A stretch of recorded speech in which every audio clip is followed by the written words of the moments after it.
안녕하십니까. 2022년 3월 28일 최병묵 팩트 시작하겠습니다. 요새 민주당 내 여기저기 의원들이 송영길 전 민주당 대표의 서울시장 후보 차출설에 대해서 거론을 하고 있습니다. 오늘 보니까 박주민 의원, 원래 서울시장에 나오려고 했었죠. 지난 4월 7일 보궐선거 당시에도 거론이 됐었습니다. CBS 라디오에 나와서 이렇게 얘기했습니다. 당 상황도 별로 안 좋고 여러 가지 어려운 점이 있어서 그런 것들을 폭넓게 감안하면서 고민하고 있다. 본인이 나올까 말까 생각하고 있다 이런 건데, 송영길 전 대표 차출설에 관해서 이렇게 얘기했습니다. 지금 아무래도 많은 분들이 얘기하고 있다. 가능성이 점점 더 높아지지는 않을까 이렇게 보고 있다라고 얘기를 했습니다.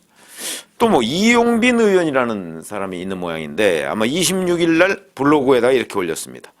윤석열 정부에 맞서서 서울을 지킬 적임자는 송영길 전 대표다 이런 식으로 얘기를 했는데, 글쎄요. 서울시장이 윤석열 정부에 맞설 만한 인물인가요? 그런 것부터 문제점이 한두 가지가 아닙니다. 또 이수진 의원도 보니까 25일 날 페이스북에다 이런 걸 올렸습니다. 송영길 전 민주당 대표의 서울시장 출마를 요청하는 그런 글을 올렸죠. 여기에다가는 또 이재명 전 후보가 좋아요라는 거를 호응을 했습니다. 그러니까 이재명 전 후보도 송영길 전 민주당 대표의 서울시장 후보 출마에 대해서 좋다라고 얘기를 하고 있는 모양입니다. 이렇게 공개적으로, 좋아요라는 거는 누르면은 공개적으로 드러나거든요. 그걸 무릅쓰고 이재명 전 후보가 정치적 행위를 한 것이다. 그래서 제가 옛날에 왜 상황정치 이런 걸 한번 보도를 해준 적이 있었는데, 상황정치가 현재도 계속되고 있다. 이런 얘기고요. 이런 와중에 송영길 마침 본인은 27일 날 사진을 하나 올려가면서 또 정치 활동을 했습니다. 전직 대통령이 고향에서 편안한 노후를 보내며 지역사회에 봉사하는 시대. 더 이상 정치보복의 악순환이 되지 않게 막아내는 버팀돌의 하나가 되겠다. 이렇게 얘기를 했고요. 페이스북에다가는 다시는 지몬미, 지켜주지 못해 미안해 이런 건데, 지몬미를 외치지 않게 되기를 간절히 바라는 마음이다. 이렇게 얘기를 하면서 문재인 대통령의 사저, 양산 사저 사진을 올려놨습니다. 자, 그리고서 일부 보도에 따르면 내일 모레죠? 30일에 조계종 행사에 참석한다고 합니다. 아마 이미 송영길 전 민주당 대표는 본격적으로 정치를 재개하기로 한 것 아닌가 이렇게 짐작이 됩니다. 그렇죠? 이 27일 날 페이스북이나 여기에 올려놓은 의미와 글을 봐도 본인이 정치보복의 악순환이 되지 않게 막아내는 버팀돌의 하나가 되겠다고 얘기를 한 거 보면, 그러면 정치를 하지 않고서 그냥 야인으로 있으면 그걸 막아낼 수가 없는 거죠. 정치를 한다고 해서 막아지는 건 아니겠지만 범죄를 막겠다는 거 아니겠습니까? 그걸 어떻게, 범죄 행위를 막을 수는 있지만 그거에 대한 수사를 막을 힘은 적어도 송영길 전 대표한테는 없는 것으로 보이는데 본인은 이렇게 주장을 하네요. 자, 이게 결국은 대선 패배에 책임지고 대표직을 사퇴한 게 3월 10일인데 그로부터 불과 한 보름 정도밖에 지나지 않은 시점. 그 다음에 또 하나 제가 오늘 말씀드리려고 하는 내용이 바로 2달여 전에 송영길 전 민주당 대표가 당 쇄신을 얘기해가면서 기자회견을 했던 적이 있습니다. 그거 불과 2달 전 얘기입니다. 그거와 어떻게 배치되느냐 도대체. 그 말씀을 드리려고 하는 겁니다. 1월 25일 날 송영길 당시 대표가 기자회견을 했습니다. 이렇게 얘기했습니다. 지난 9개월간 무능한 개혁과 내로남불, 오만을 지적하는 국민 질책을 달게 받아들이며 변화와 쇄신을 위해 노력했다. 그러나 국민의 분노와 실망, 상처를 덜어드리기에 민주당의 반성과 변화, 쇄신이 많이 미흡했다. 그러면서 3월 9일 보궐선거, 서울 종로 등 5군데에 있었죠. 이 5군데에 공천하지 않겠다. 그 다음에 본인은 총선에 불출마하겠다.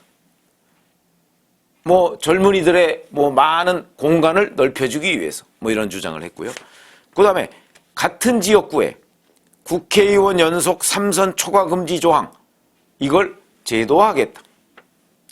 그 다음에 국회 윤리심사자문위원회에서 제명을 건의한 윤미향, 이상직, 박덕흠 의원의 제명안을 신속 처리하겠다. 이렇게 얘기했습니다.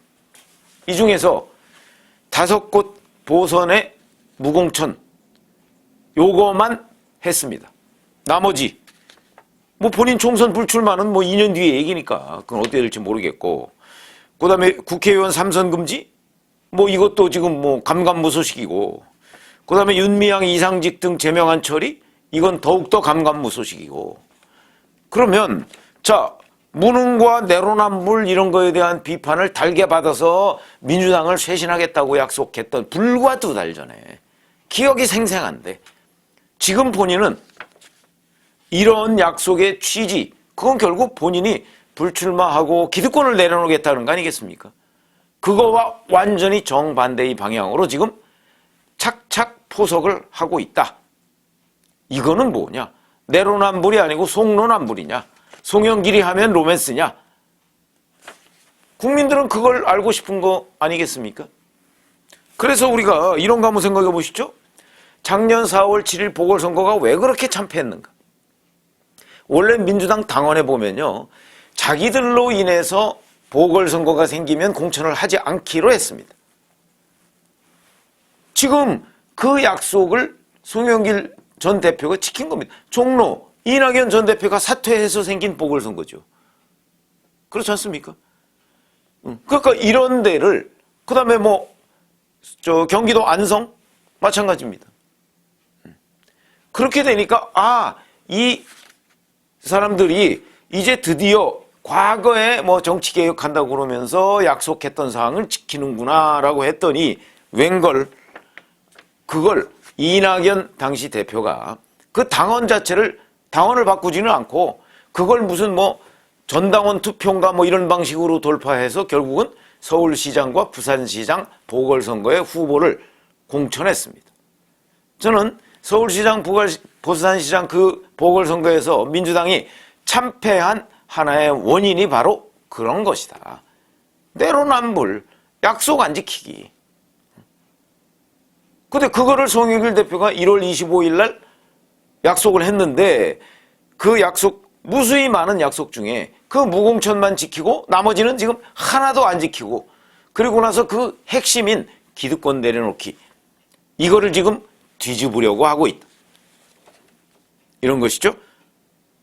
이래서 민주당이 국민들로부터 외면을 받는 것 아닌가. 물론 그래도 뭐 여전히 민주당을 지지하는 국민들도 꽤 있습니다만은 뭐 0.73%포인트든 뭐 몇 퍼센트든 간에 지는 건 지는 거죠, 선거에서. 이런 게 바로 내로남불이라는 단어로 딱 상징되는 민주당을 그대로 연상시키는 거다. 저는 그렇게 봅니다. 지금 서울시장 후보로 나올 만한 사람 왜 없겠습니까? 많이 있겠죠.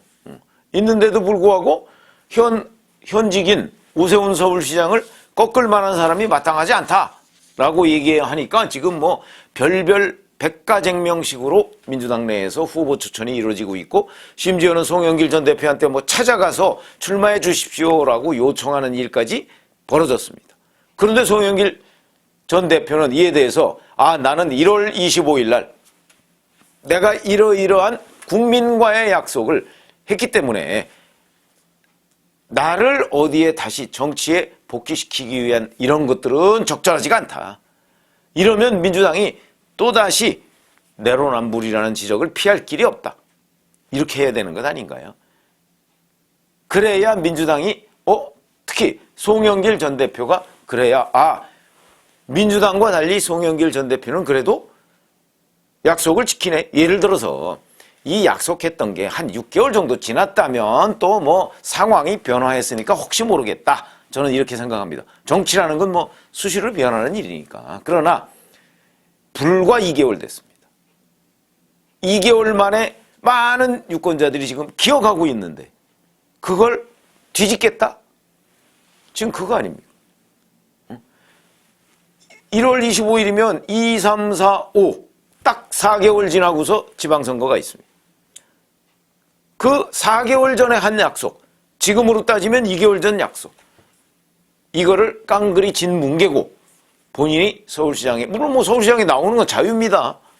그러나 과연 서울 시민이 그걸 용납할 것인가 하는 부분에 두면 이거는 송영길 전 대표뿐만 아니고 민주당에 지금 누구도 1월 25일 송영길 전 대표, 당시 대표의 약속을 상기하는 사람이 없습니다. 그러나 서울 유권자들은 만약에 송영길 전 대표가 서울시장 후보, 서울시장 민주당 후보로 나온다고 할 경우에는 그 약속을 소환할 것이다. 저는 이렇게 보는 것이죠. 그런 점에서 본다면 송영길 전 대표가 서울시장, 물론 이렇게 하는 방법은 있습니다. 서울시장 후보로 나오겠다 이러면 1월 25일 날 본인이 했던 기자회견 이 부분에 대해서 전면적으로 그건 이제 뒤집고 죄송하다라고 사과하고 그리고 나서 자 다시 저는 다시 시작하겠습니다라고 얘기하면서 서울 시민들한테 심판을 받는 방법, 뭐 저는 그건 있을 수 있다라고 생각합니다. 그러나 1월 25일 날 한 약속을 까맣게 모르고 그거는 나 기억이 없습니다. 제가 그런 거 했던가요? 라는 식으로 안면을 바꿔서 서울시장 후보로 나오는 것. 글쎄 뭐 그것도 자유라고 하면 또 자유지만 그 부분에 관해서는 적어도 저는 그거를 비판적으로 얘기할 수밖에 없고 그 부분에 대한 책임은 반드시 물어야 되겠다. 이게 과연 민주당이 그리고 송영길 전 대표가 취할 자세인가?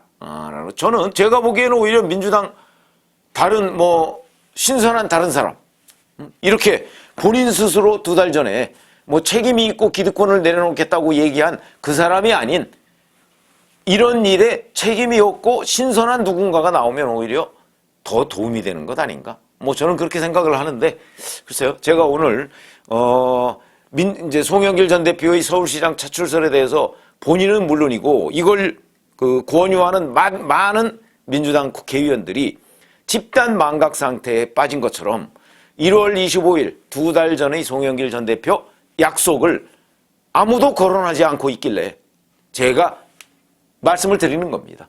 시청자분들과 서울 시민들이 한번 좀 이 부분을 고려하고 그래도 좋다 하면은 뭐 송영길 전 대표가 나올 수도 있는 거 아니겠습니까? 내지는 나왔을 때 못 찍을 수도 있는데 과연 이런 것들이 중립적이고 객관적인 유권자의 시선으로 보면 이게 맞는 거냐 하는 부분에 관해서는 정말 우리 한국 정치의 신뢰를 위해서도 결코 바람직하지 않은 것 아닌가 이렇게 생각을 해서 말씀을 드렸습니다. 고맙습니다.